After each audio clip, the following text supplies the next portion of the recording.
आजकल लोग बेहतर अवसरों, करियर ग्रोथ या नई चुनौतियों के लिए अपनी पुरानी कंपनी छोड़कर नई जगह जाते हैं।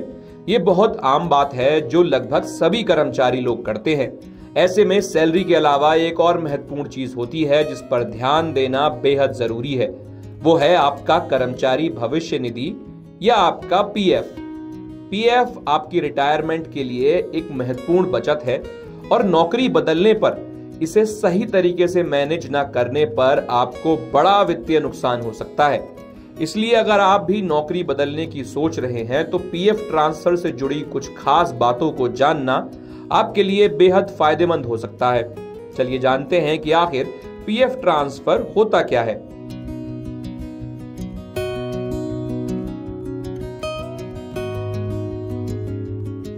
पीएफ फंड में जमा पैसे न केवल आपकी रिटायरमेंट के लिए एक बड़ा कोष बनाता है, बल्कि इस पर सरकार एक बेहतरीन ब्याज भी देती है।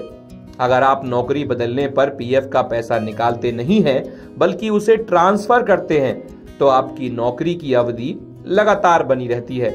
इससे आपको अधिक ब्याज का लाभ भी मिलता है, क्योंकि ब्याज की गणना कुल जमा राशि पर होती है और लंबे समय तक निवेश रहने से कंपाउंड इंटरेस्ट यानी कि चक्रवृद्धि ब्याज का बड़ा फायदा मिलता है। चलिए जानते हैं कि जब आप नौकरी बदलते हैं तो आपको किन छोटी छोटी बातों का ख्याल रखना चाहिए।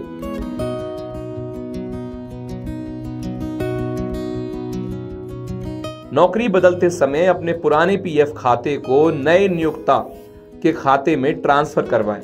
कर्मचारी भविष्य निधि संगठन यानी ईपीएफओ ने हाल के वर्षों में पीएफ ट्रांसफर की प्रक्रिया को काफी बेहद आसान बना दिया है।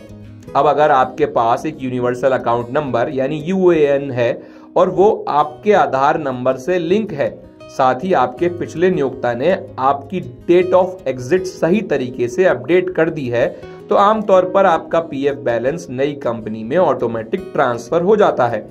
ये प्रक्रिया बहुत आसान हो गई है और इसमें आपको मैनुअल रूप से कुछ खास करने की जरूरत नहीं पड़ती। चलिए आपको बताते हैं कि आखिर आपको कब मैनुअल ट्रांसफर की जरूरत पड़ती है।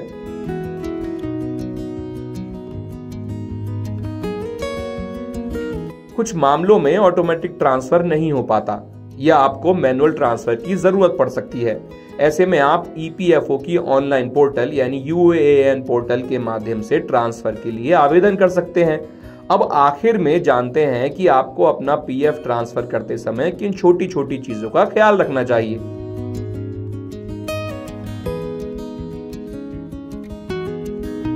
पीएफ ट्रांसफर को सुचारू बनाने और किसी भी नुकसान से बचने के लिए कुछ बातों का ख्याल रखना बेहद जरूरी है। सबसे पहले अपने यूएएन पोर्टल पर अपना आधार, पैन और बैंक अकाउंट डिटेल्स हमेशा अपडेट रखें। यह सबसे महत्वपूर्ण कदम है। इसके बाद आपकी पुरानी कंपनी ने आपकी date of exit EPFO portal पर सही और समय पर अपडेट कर दी है। इसके बिना ट्रांसफर संभव नहीं हो पाता, तो इस बात का भी आपको ख्याल रखना चाहिए। इसके बाद आपका आधार नंबर आपके यूएएन से अनिवार्य रूप से लिंक होना चाहिए। अपने पुराने और नए दोनों नियोक्ताओं से पीएफ ट्रांसफर प्रक्रिया के बारे में संपर्क में रहें।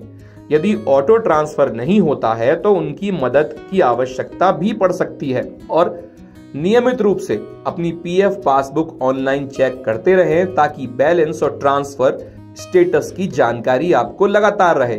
और आखिर में सुनिश्चित करें कि आपके पास केवल एक ही यूएएन हो। अगर एक से अधिक यूएएन हैं तो उन्हें जल्द से जल्द मर्ज करवा दें। उम्मीद है जानकारी आपको पसंद आई होगी। वीडियो देखने के लिए धन्यवाद। अगर आप ये वीडियो YouTube पर देख रहे हैं तो हमारे चैनल को सब्सक्राइब करें और बेल आइकन को दबाना ना भूलें। अगर आप Facebook पर ये वीडियो देख रहे हैं तो हमारे पेज को लाइक करें।